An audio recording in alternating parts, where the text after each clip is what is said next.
कार्यकर्ताओं द्वारा धरना प्रदर्शन किया जा रहा है, क्या मांगे हैं और ये हड़ताल आप लोगों की कब तक जारी रहेगी? हमारी मांगे हजारों बार हमने ज्ञापन दिया, शासन को याद दिलाया कि हमारे 5 तारीख तक, हर माह की 5 तारीख तक भुगतान हो जाना चाहिए। हजारों ज्ञापन के बाद भी आज हम वहीं पर हैं जो कि हम 3-3, 4-4 महीने अटके हुए हैं।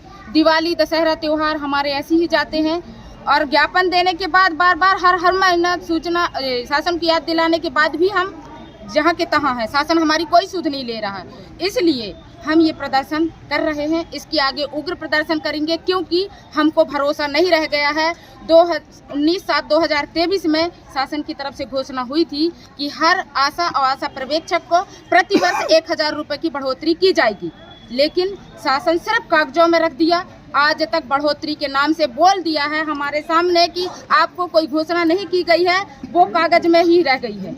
हमारे पास लेटर जारी होने के बाद भी शासन नहीं मानी उस मांग को, ना हमको 1 रुपए भी, यहाँ तक कि जो बोले हैं, जो काम कर रहे हैं रात दिन मेहनत का, उसका भी हमको नहीं मिल रहा। हम टीएडीए भत्ता के लिए रात दिन हम मेहनत कर रहे हैं, फील्ड जा रहे हैं, हम कैसे अपना जीवन यापन कर रहे हैं वो हमको पता है। हम इसलिए अपना आंदोलन कर रहे हैं, हमारा इतना शोषण हो रहा है, हम अपनी मांग को लेकर आंदोलन कर रहे हैं। आगे अगर हमारी मांगें पूरी नहीं होगी, इसके आगे हम उग्र प्रदर्शन करेंगे, अनिश्चितकाल हड़ताल पे रहेंगे, भूख हड़ताल भी कर सकते हैं।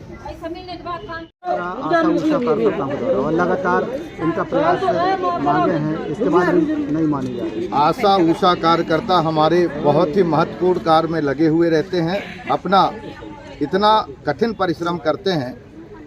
इनके परिश्रम के बावजूद इनकी जो मानदेय है वो 3 माह से इन्हें नहीं मिला है। ये बहुत ही गंभीर विषय है।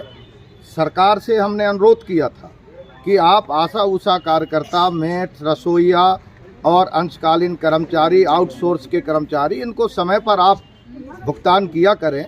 एक तरफ अमीरों के लिए खजाना खोल के रखे हो, दूसरे तरफ हमारे गरीब लोग मेहनत करते हैं, उनको आप समय पर भुगतान नहीं कर पा रहे हो।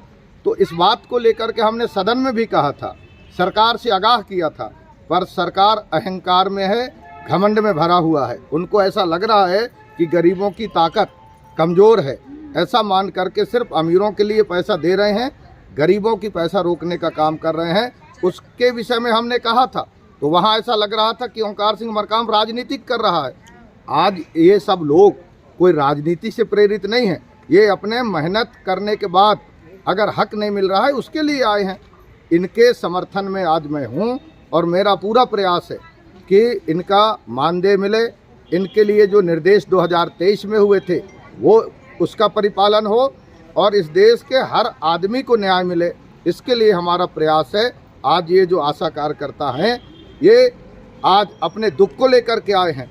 एक तरफ केंद्र की सरकार कहती है, प्रदेश की सरकार कहती है माता बहनों की हम सम्मान करते हैं। उषा कार्यकर्ता, आशा कार्यकर्ता, पर्यवेक्षक ये कौन है? हमारे माता बहनें हैं। आशा कार्यकर्ता ये बाद में है, पहले हमारे माता बहन हैं, हमारे देश की महिला हैं। इनकी सम्मान इस देश के सरकार को करना पड़ेगा। इस बात के लिए हम पूरी तरह से आशा उषा कार्यकर्ता माता बहनों के साथ खड़े हैं और इनके हित की लड़ाई में मेरा पूरा समर्थन है।